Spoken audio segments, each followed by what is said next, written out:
Good morning friends and dear students.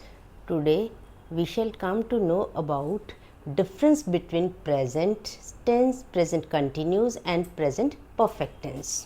ठीक है, हमने क्या कौन कौन से टेंसेस अभी तक किए हैं? सिंपल प्रेजेंट, प्रेजेंट कंटिन्यूस और प्रेजेंट परफेक्ट टेंस. अब इन तीनों के बीच में डिफरेंस देखना है, इससे हमें और ज़्यादा नॉलेज मिलेगी कि इन टेंसेस को कैसे फॉर्म करना है, कैसे इन टेंसेस को बनाना है. ठीक है, जैसे सिंपल प्रेजेंट टेंस मैंने आपको बताया था, इसमें क्या होती है? हैबिट होती है.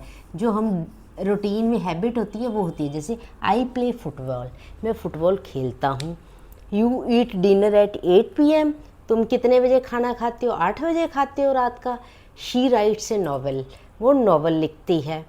ही स्पीक्स फ्रेंच फ्लुएंटली, वो फ्रेंच फ्लुएंटली बोलता है. They go to temple daily, वे मंदिर डेली जाते हैं.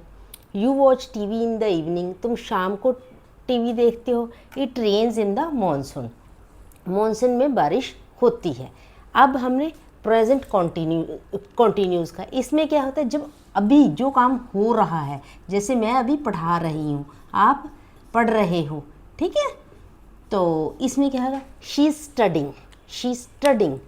दे आर प्लेइंग, जैसे my mother is making chapatis, they are playing. He is eating, वह खाना खा रहा है. शी इज़ सिंगिंग, वह गाना गा रही है. इट इज़ रेनिंग आउटसाइड, बाहर बारिश हो रही है. वी आर डांसिंग, हम डांस कर रहे हैं. यू आर वॉचिंग TV, तुम TV देख रहे हो. फिर आगे है प्रेजेंट परफेक्ट टेंस. परफेक्ट में क्या होता है? आई हैव फिनिश्ड, जो काम ख़त्म हो चुका है, जो पहले से चल रहा था अभी ख़त्म हुआ है. I have finished my work, मैंने अपना काम ख़त्म कर चुकी हूँ. You have seen this movie, तुम अपनी मूवी देख चुके हो. ही हैज़ ईटन लंच, वह अपना लंच ले चुका है. She has cleaned the room, वह अपना कमरा साफ़ कर चुकी है. इट हैज़ स्टॉप्ड वर्किंग, ये काम करना बंद कर चुका है. They have travelled to Delhi, उन्होंने दिल्ली की यात्रा कर ली है. वी हैव प्लेड बैडमिंटन, हम बैडमिंटन खेल चुके हैं. अब हमने किसके बारे में सीखना है? Present perfect continuous tense. वो तीनों आपने सीख लिए, प्रेजेंट टेंस, प्रेजेंट कॉन्टीन्यूस और प्रेजेंट परफेक्ट कॉन्टीन्यूस. अब प्रेजेंट परफेक्ट कॉन्टीन्यू, अब पहले प्रेजेंट सीखा, फिर present simple present, present continuous और प्रेजेंट परफेक्ट. अब प्रेजेंट परफेक्ट कॉन्टीन्यूस टेंस, इसमें क्या होता है? प्रेजेंट परफेक्ट कॉन्टीन्यूस टेंस की क्या होता है? ये समय के साथ होता है, होता रहा है, रही है, रहे हैं होते हैं, पर समय के साथ, एक पर्टिकुलर टाइम के साथ होता है. इसमें सेंटेंस स्ट्रक्चर क्या होता है ये सीखिए. जैसे subject has have plus been, first form of the verb plus object. ठीक है, अब जैसे नेगेटिव बनाना है, वही subject has have plus not been, first form of the verb ING object. फिर क्वेश्चनेटिव बनाना है तो has have plus subject been plus वही first form of the verb ING plus object. इसमें क्या होता है? जो काम भूतकाल में पीछे से शुरू हुआ है और अभी भी स्टिल चल रहा है, इसमें ये होता है. ये कौन सा टेंस होता है? Present perfect continuous tense. इसमें सिंस और फोर लगता है. कहाँ लगता है? स्पेसिफिक टाइम है, जैसे 5 o'clock, 7 o'clock, सिंस 1995, सिंस 2018, उसमें सिंस लगेगा. फॉर क्या होता है? Period of time. ठीक है, जैसे ड्यूरेशन होगी तो उसमें ये आपको किस में पता चलेगा?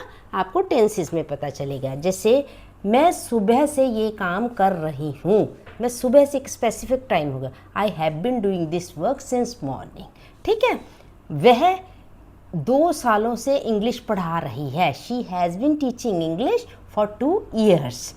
जैसे वह 15 मिनट से कमरा साफ़ कर रही है, जब मैं 15 मिनट से कमरा साफ़ कर रही हूँ. I have been cleaning my room for 15 minutes. इसमें भी वही ध्यान रखना है, I we you they he she it का. जैसे आई के साथ हैव, वी यू दे के साथ हैव, ही शी इट के साथ हैज़ चलेगा. वही सेम आपने ध्यान देना है. ठीक है, she has been teaching English for 2 years. I have been cleaning my room for 15 minutes. I have bin waiting you for half an our. मैं आपका आधे घंटे से इंतज़ार कर रही हूँ. I have been writing an on a white board for 15 minutes, मैं 15 मिनट से वाइट बोर्ड पर लिख रही हूँ। I have been working on this project for 2 weeks, मैं 2 वीक्स से इस प्रोजेक्ट पर काम कर रही हूँ। जैसे आई के साथ था, अब वी के साथ, we have been doing this work since morning, हम कब से कर रहे हैं, सुबह से ये काम कर रहे हैं। He has been teaching English for 2 years, वह 2 सालों से इंग्लिश पढ़ा रहा है। We have been cleaning our rooms for 15 minutes, ठीक है, आवर रूम्स हम कर रहे हैं 15 मिनट से। We have been writing you for half an hour, हम आधे घंटे से तुम्हें लिख रहे हैं। We have been writing on a white board for 15 minutes, हम वाइट बोर्ड पर 15 मिनट से, वाइट बोर्ड्स पर 15 मिनट से लिख रहे हैं। We have been working on this project for 2 weeks, हम 2 हफ्तों से इस प्रोजेक्ट पर लिख रहे हैं, हम 2 हफ्तों से इस प्रोजेक्ट पर लिख रहे हैं। ये क्या हो जाएगा, आई वी के साथ। जैसे अब हमने दे के साथ बनाना है। They have been planning on this project for 2 months, क्या दे के साथ कैसे बनाना है, हैव बीन आ जाएगा, वही first form of the verb ing on this project. They have been planning on this project for 2 months, वो 2 महीनों से इस प्रोजेक्ट पे काम कर रहे हैं। They have been playing cricket, वो क्रिकेट खेल रहे हैं कब से, since morning. They have been waiting for 2 hours, वो वेट कर रहे हैं किसने, 2, दे हैव बीन वेटिंग, इंतज़ार कर रहे हैं फॉर 2 आवर्स, 2 घंटों से। They have not been doing work for 2 months, वो 2 महीनों से कोई भी काम नहीं कर रहे हैं। ये मैंने आपको आई वी यू दे का सारा बताया। ये कौन सा है, प्रेजेंट परफेक्ट कॉन्टिन्यूस टेंस। इसमें सेंस कब लगता है, जब हम कोई स्पेसिफिक टाइम बताते हैं। जैसे सिंस, अगर मैं यहाँ पे बोल देती they have not been doing work since morning, तो मॉर्निंग बता देते तो सिंस। अब 2 मंथ्स जिसमें कोई ड्यूरेशन बताया तो फॉर होएगा, जिसमें स्पेसिफिक टाइम होएगा उसमें 5 o'clock 7 o'clock होएगा। ये आज का था, आज के लिए इतना था। प्रेजेंट परफेक्ट कॉन्टिन्यूस टेंस के बारे में सीखा। अब कल को मैंने आपको ही शी इट के बारे में नेक्स्ट वीडियो में बताऊंगी। आज के लिए इतना ही काफ़ी। Thank you, thanks a lot.